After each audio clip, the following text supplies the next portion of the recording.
So we have the next panel sort of coming up, which touches on the creator economy. This will be our dear guest, Carlos, that you've seen already, our principal based out of New York, who is going to present here together with Sebastian Park, our venture partner and the co-founder and CEO of Infinite Canvas. So welcome up back on the stage, Carlos. You want the clicker? No, or do we have the, I think we have the clicker. Do we have a clicker? There's the clicker. There we go. Thank you, Jens. Hello, everyone. Thank you so much. It's been a long day. We've had a lot of fun out here, and we're going to talk about something that's near and dear to both of our hearts, which is this growing billion-dollar, $100 billion creator economy. You know, something that's happened in the last bit here. I would say probably public perception the last 24 months, but really the last 10, 20, 30 years is that there is an increasingly democratized ability for more and more people to come into the creator economy, to make things, to build upon things. And we're seeing this with the combination of the platforms out there and creator level direct to consumer monetization, creating this second renaissance. So what do we mean about this whole second renaissance thing? Let's first start with the most obvious question, which is like, how does this relate to the first Renaissance? Well, for us, we see a period in which society hadn't really developed much artistic output, and then it went through an explosion of basically private individuals greatly financing arts as status, public service, whatever it may be, which really created a bunch of foundational works of art that we still live and love today. Now, it's a big order to talk about the second Renaissance in those contexts, right? Like, are we really talking about a world in which Mr. Beast is the next Da Vinci? But really what we mean here is, if in the first Renaissance, the explosion in art was financed by private individual capital, in the second Renaissance, there's a positive feedback loop between tech and creators that enables another explosion of creativity in jobs and changes how society interacts with both media and culture. So let's take a look at what that loop actually looks like. At the very beginning of it, you have creative passions. This is the early days of YouTube. These are all the people who made a video to the crickets and then eventually built an audience and over time had a little bit of monetization. In the early days, a lot of that monetization was mostly B2B. It was platforms, it was some programmatic advertising. There was not much opportunity for people to make real money with it. As a matter of fact, the person who coined the second Renaissance, the CEO of Patreon, Jack Conte, says that when he started Patreon was because he spent a bunch of money making some really cool music videos, and then he got like $10 or something like that from YouTube. And so monetization has always been this huge problem. This has started changing. We have definitely seen improvements in monetization, which we'll be going into later, which in turn lead more creators to enter the space, because it makes sense, right? You can actually get paid, so incentives dictate behaviors. This then leads to distribution evolving. Distribution evolving can mean a couple of different things. It can either mean the platforms themselves, like YouTube or Twitch or something like that, just getting better, launching super follow features, launching more meaningful ways for the audience to connect with the creator. Or it can mean new platforms altogether. Patreon, Cameo, we've certainly seen the rise of TikTok and other things like that. Another big piece of this is tools and Legoization. When you think about the journey of being a creator, of being a solo entrepreneur, the fact that there are now tools that allow you to either be faster, to do better engagement, to connect your Substack billings to an API that allows basically your accounts receivable to be financed in real time so that you don't have to wait until you're paid to get your money, all those things ultimately decrease friction, again, improve monetization. But all of that together, we start seeing cultural change. We start seeing a world in which everyone wants to be a creator, in which all of us are on YouTube and all of Instagram, whatever it may be. The profession of creator is extremely recognized, which in turn leads us back to monetization. Now, again, this isn't a linear thing. This is a loop. And we believe that we have entered a phase of explosive growth where we will be looping faster and faster and faster. So the truth is, a lot of this is kind of old news to some people who were very, very smart to see it back then. And instead of us talking about it, let us show you a brief minute or so video. I think we've even seen the tip of the iceberg. I think the potential of what the internet is going to do to society, both good and bad, is unimaginable. I think we're actually on the cusp of something exhilarating and terrifying. It's just a tool, though, isn't it? No, it's not. No. No, it's an alien life form. What do you think? I mean, when you think then about Is there life on Mars? Yes, it's just landed here. But it's simply a different delivery system there.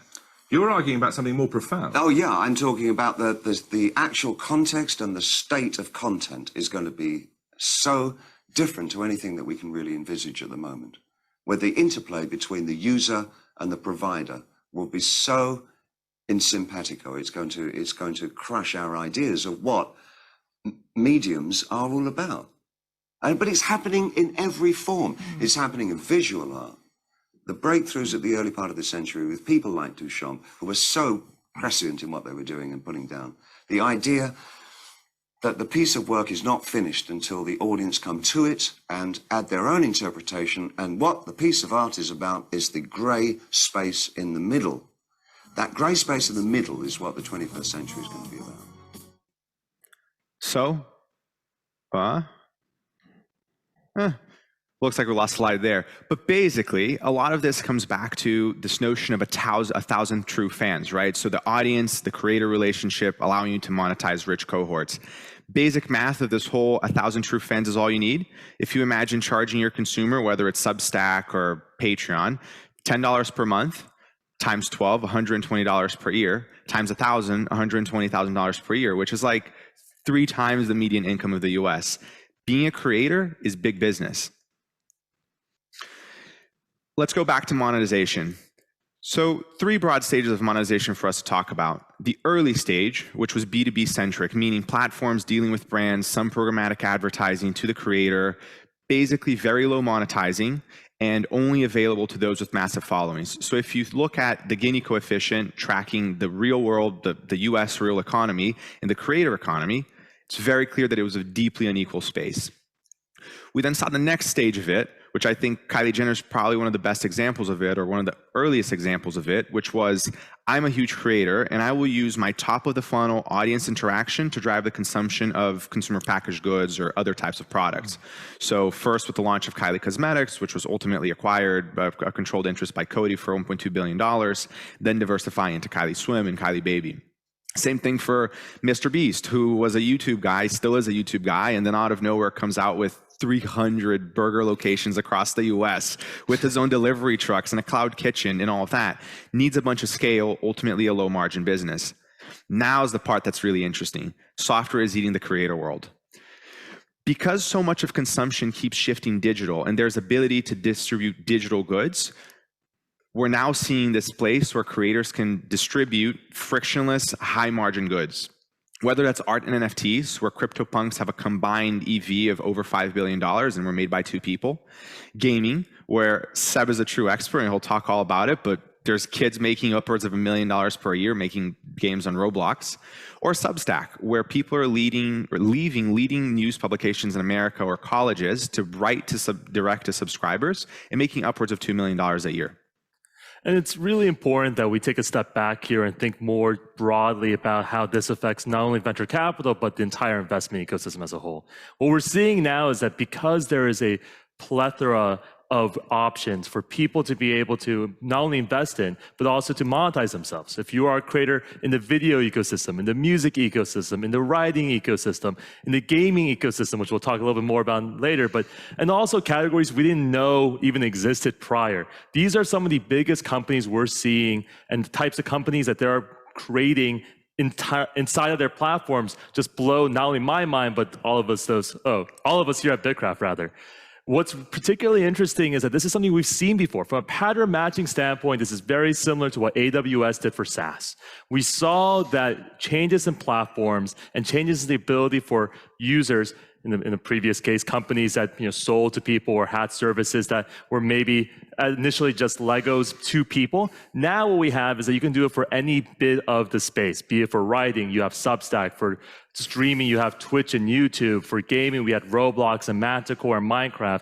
This type of ability to create tools and give these tools to just the masses has created far better companies and far more interesting monetizable people and monetizable companies that have grown from solo entrepreneurs. One thing in particular that we like to point out on site, and something that I think feels very close to my home and to all of us over here at BitKraft, is that crypto's unlocking this loop even to a further extent, right? So before we're talking about D2C platforms, we're talking about how people are interacting with different organizations and different platforms. Well, crypto allows people, blockchain allows people to disintermediate that bit and go work directly with their fans, work directly with their 1,000 true fans, figure out ways to do it in a decentralized manner, and it's really allowing them to be their own internal ecosystem. I love this slide because, really, when you see an equation, that equal sign, most people think goes left to right, but it actually goes in both directions, especially when we talk about loops. So today, most American kids would rather be YouTubers than they be astronauts. It's the most absurd concept, and it's because we see the combination of monetization and exposure happening real time to us. We see TikTok houses really overtaking traditional celebrities. We see the ability for people to monetize their NFTs in a proper way, and this is leading to more creation of funds and everything else to go through it. So, even though all of this, again, seems very new, except for David Bowie, I guess, we can actually tie a lot of this to traditional sort of humanistic frameworks. So to go all the way back to College 101 and borrow from Maslow's hierarchy of goods, at the bottom of it are most basic human necessities, safety, and psychological needs, which as society develops, especially for, basically modern governments, these are increasingly provided. Next comes belonging and esteem, right? Our desire to feel like we belong somewhere, our desire to feel loved. I actually think a lot of this ties to the initial explosion of Web 2.0 and early social media, and also a lot of what drives that engagement today. If you think about why a lot of us are on social media, it's because we finally found a place where every weird little habit we had that we thought, hey, there's not like 10 people that will like this, there's actually 1 million. You can find millions of people who want to watch cat videos or bird videos or plant pruning videos or literally anything you want. And so the notion of being able to see fragmentation of macro communities into micro hyper-engaged communities, fulfilling the belonging need. And esteem ultimately is packaged like likes and shares, right? It's never been easier for you to have, although a slightly twisted version or idea of how esteemed you are, but we certainly have been able to quantify it in ways that have never been possible before. Which then leaves self-actualization, our desire to feel that we are living a true life to ourselves, our desire to feel that we're fulfilling our destiny. So to tie back to the previous slide on AWS and SaaS, I feel like in the early days of the startup boom, the narrative of sort of like young people are quitting their traditional corporate jobs to join startups, and it's certainly like a lot of what we see today. And a lot of why people do that has to do with, hey, I just want to be at a company that speaks to my values, right? I think that there's no bigger fulfillment and self-actualization than the solopreneur journey, or at least for a lot of people, there won't be more than that. And it's increasingly become easier to be that. And so if you're a micro-influencer who, again, can monetize 1,000 true fans, or maybe 100 true fans who you can monetize at $100 a month instead of 10, it's never been easier for you to self-actualize and live your life. And that's the pitch we see from the platform. So Gumroad, for example, which is one of these early monetization platforms, is very clear. Stop wearing a suit, ditch your corporate jobs, do whatever you want, and monetize your passions. So what does it all mean for us? Yeah, I mean, for us here at BitKraft, we're actively investing in the creator economy, always with a strong focus on gaming, of course, but in adjacent areas as well. Here's some key themes that we'd love to share with you. The emergence of DAOs, user-generated gaming, digital art and design, tools and tech. We're really happy and excited to be involved in these things. We have some really awesome investments we've already done through. I'm particularly partial to one of them, but Splash, Manticore, Infinite Canvas, among others, are really a large part of the creator economy and sort of what we see as a future of this space. In particular, we're also very happy to have with us Mr. Fwiz himself. We have Mr. Ryan Wyatt for the broader audience. Yeah. I suppose Ryan has a real name, but global head of gaming, last I checked, of YouTube, and someone who we're actively love to talk to him just about the economy and the creator economy as a whole. Ryan, how are you doing, my guy? I'm doing well. Can you guys hear me all right? Yeah. We can hear you. Awesome. Thanks for having me. Great presentation. I loved it. Talking about the creator economy. Ryan is like the voice from the great beyond, but he's so important to the creator economy that it really is like, creator God talks to us from above. There he is himself. There you go.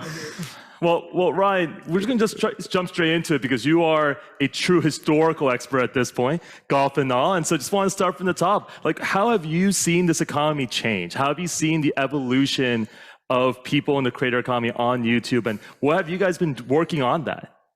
Yeah, it's a great question. I'll try to keep it brief, but obviously there's a lot to unearth there. It's really fascinating when you go back, like, let's say 10 or 11 years on YouTube. With the rise of the Dazzle capture card, you started to see between Fraps and that, people actually just recording gameplay content and putting it on YouTube. At the time, YouTube actually kind of kept some of that, swept that stuff under the rug, like did not want gaming to be at the forefront of YouTube and like had a very different perspective about the space. And so they would have these categorizations, this again, 10, 11 years ago, be like pets and animals and auto and travel and all these things, but never acknowledge gaming, right? And so you had gamers that would basically be like, oh, it's the Halo Warthog, so I'll put it under automobiles because it's a car, right? And so you go from that, and I think you guys were right, like really what you start to see is just a lot of passion of like, wow, I had this great moment in gaming and I want to share it with you all. So when we started to flip on monetization. So when YouTube first flipped on monetization, they only did it for really establish what we called multi-channel networks. So like Machinima and Maker and Fullscreen, where the individual creator was not able to be a part of the partner program. Thus, they had to roll up into these bigger multi-channel networks in order to get ads running on their content.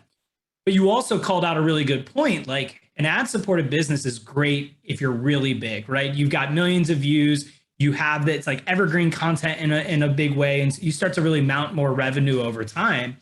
But that only really services a small majority of creators. Now, YouTube is generating billions of dollars quarterly off ad revenue, but we really recognize creators are multidimensional, both on the formats that they want to create as well as the monetization. And so, to answer your question succinctly, where we see it now is we are so focused on what we call our alternative monetization suite. So all of our non-ads products, we continue to launch things that are super thanks and super VOD and channel level memberships and sharing revenue that we get from YouTube Premium, which is our subscription offering, right? And so we're going to do more of that.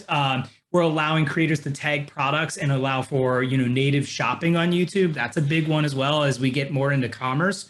So yeah, we're excited we agree wholeheartedly that, you need to continue to allow for more monetization options to get more content into the ecosystem and enable more creators globally as well, right? Where some markets, if you look like India, it's not really supported heavily from an advertising perspective yet because a lot of this money is still spent on linear television. They haven't seen the digital age switch yet from an advertising perspective. So in the absence of that, while we wait for that transition, a lot of these alt-mon products do well for creators to keep it going.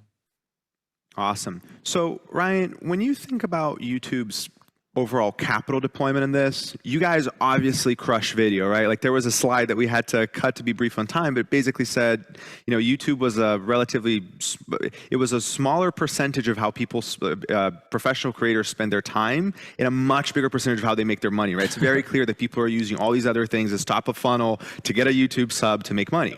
So when you think about how you grow YouTube and how you deploy resources, both sort of like the corporate strategic M&A resource and the creator fund stuff, how do you think between expanding your lead in video at sort of like the short form, whether 5 to 15 minute long segment versus broadening into either shorter form or investing in the tech stack or like all that, right? You touch on some of this basically, right? But how do you think about just keep crushing it where you are and just dominating more and more of that versus being ahead of the curve and crushing other markets that tie back to the creators? We definitely don't like using words dominating and crush, but I like the spirit of what you're saying. This is the VC versus tech difference, but no, I hear what you're saying. So I think there's a couple of things. Like we really want to make sure that we can completely differentiate ourselves, particularly if I think of YouTube gaming, people are like, oh, Twitch and Facebook gaming, right? Or they like naturally gravitate there. And I would say we're worlds different than both of those platforms. And I'll tell you why, right? My focus is making sure when I talk to a gaming creator that our value prop is YouTube gaming is the largest platform in the world by daily logged in users consuming gaming content, far and away, not just video, just like full stop, largest gaming platform in the world. Second, you have 3 really important video formats to interact with your users and fans with and grow your audience. VOD, tried and true, shorts, right? Very much in line with what you're seeing with TikTok and, even Vine before it, and then live streaming, right?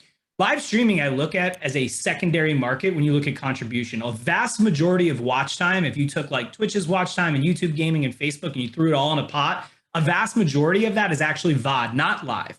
And it's actually Shorts is the one that's kind of eating into the VOD and live space. I think live streaming, so that's like how I look at it. So when I think of allocation of resources from a tech perspective is, how do you make those things better? Those three things. How do you make it easier to create? How do you make it more monetizable? How do you make like anything that reduces the opportunity cost? Which in short form, there's a decent amount. You know, you've got this long video that you recorded and you just want 12 seconds of it and you want to kind of put that out in shorts. Like, how do we reduce the friction there to get output higher? On the capital investment side, it's really in shorts and live. That's where we're behind, right? Like if you look at where there's a lot of competitive pressure, you've got TikTok in there and you've got Twitch and Facebook coming here. So like big companies. And that's like where we have a biggest absence of content. So we had a shorts fund that we launched. That's obviously broadly deployed, $100 million fund across all of creators. Then you'll obviously see in the news, we're signing live streamers and we're acquiring live content. We're particularly behind in English speaking live streaming. So we're really bolstering the lineup there. Like we're really good international with live streaming. We have not done well with Western English. And so why is that? And there's like two things. One, we need to get a better product of live monetization, right? So you think about all those product suite that we need. There's room to improve all of that. Two, we have to evaluate the barrier to entry to be a creator, right? To be a partner in YouTube, it is actually hard. It's 10,000 hours of watch time. It's a pretty big step. So when you see like Twitch or Facebook, you look as a new creator, you're like, I can actually get going there easier. So we want the velocity to get going as a creator much higher on the live streaming side, and there's work there.